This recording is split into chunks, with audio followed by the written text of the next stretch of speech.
দেখো তো, এটা কি চিনতে পারো কি না? সজনের ফুল। ব্যাঙ্গালোরে আছি আজকে গোটা 8 বছর। 8 বছরে প্রথমবার। এটা অবশ্য সজনে না, নাজনে।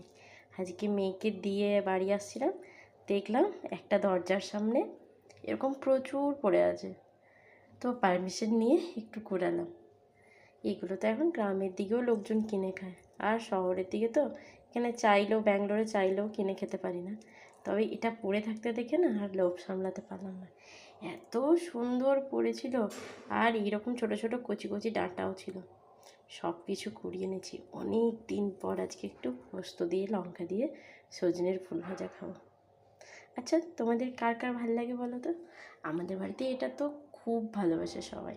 আর এটা তো খাওয়ার গুণাগুণও আছে। হাই প্রেশার যাদের, তাদের তো খুবই ভালো এটা। তো যাই হোক, চলো এটাকে আজকে রান্না করি সুন্দর করে।